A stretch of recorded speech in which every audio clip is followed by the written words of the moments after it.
What's up, guys? This is Prince Pyramid back with another one. You see the Great One Fallow here. Well, in here, as we'll head on in, I got a Great One Red Deer too. And earlier I did a guide on fallow Great One grinding. Today I think I'm going to do the same thing for Red Deer. This will always be one of my favorite trophies in the game. It was my first ever Great One. But today I want to give you guys some tips to make sure you spawn that Great One Red Deer as well. So let's go ahead and head over to Tay and we'll get started. So the first thing I think we'll go over is your Red Deer zones. And right now I'm on one of the hottest lakes during my grind. You can see them all packed in there. Normally you have between, I'd say 4 and probably like 6 drink zones right on this one lake. I'll show you where it's at in a second. But let me just spot.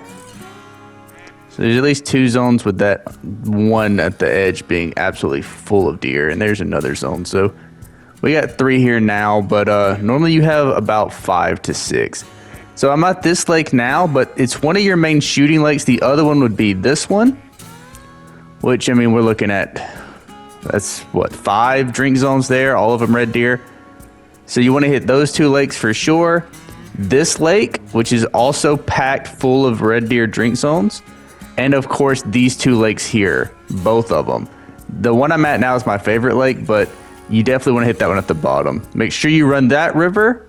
These 2 zones on the big lake, you want to hit this little spot here, right along the coast, where this mallard resting zone is. I guarantee you I blew this zone out, but right here, you want to hit this lake for sure. You want to hit this lake. There's usually 2 zones. You want to hit right here at the tip of this little inlet, and up here, as well as these 2 zones too. These are my least favorite zones, but there's always 1 or 2 drink zones here. The key is going to be to shoot those down so you can focus on these 4. This one, this one, this one. These 4 are 100% your main drink zone. So do your best to shoot down mainly the river, I'd say. If you don't have to visit the river, all this will become much, much easier, and you won't have to run as far. So if you can eliminate the river and maybe that one in the far north, you'll be pretty much set, but any lake you can eliminate is best. But let's get to tent placement now. Sorry guys, that will cover the tents, and I apologize up front because I still have my tents down for the fallow grind. We're still trying to get that 3rd fallow for the huddle. But I still remember where I put all my tents down for the red deer grind. The main thing to remember is you can optimize it more. You can put tents down for shooting zones and for collection zones. But what I would do is I always put tents down basically to kind of shorten where I need to run. So the first place I'd put one down is like right here. Somewhere roughly to make sure it's 250 meters from whatever zones are going to be down there, so that you don't mess up the respawn situation. But I would definitely put one here because that walk from the outpost there is a lot further than it looks. I'd also put one right here. Again, it looks like it's really close to that outpost, but because you have to wind around the mountains, as you can see, it actually is a little bit more of a chore than you think. So what you really want to do is make sure that you put a tent somewhere close to this source, but roughly 250 meters away from your actual drink zones. All right, the only other place I can really think of that's not close to an outpost is this up here, and it is the absolute worst. So make sure you put a tent somewhere around here. There's a lot of flat ground here too, so it's actually a pretty good place for tents, but there's literally nothing close by. So make sure you put one there because the walk from the closest outpost there is over 1 kilometer. So you're not going to want to do that over and over again when you're on a grind.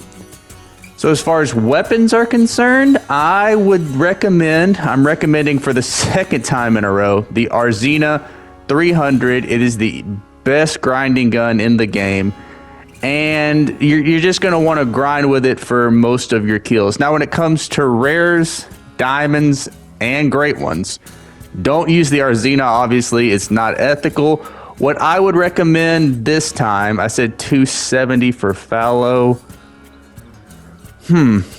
I guess if I need to recommend a perfect gun for the red deer, I'm going to say pick one of the 30-06s. I usually go with the Elegance, but again, it doesn't really matter. All the 30-06s are the same. And make sure you invest heavy in polymer tip. The difference in ammo between the polymer tip and the soft tip is actually pretty large.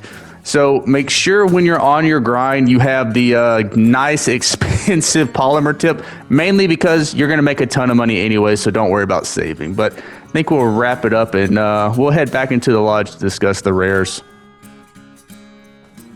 All right, guys, and I think we're going to wrap this up with just a few facts to remember while you're on your grind. Remember that you want to hunt them in their drink times, that is 6 to 10 in the morning.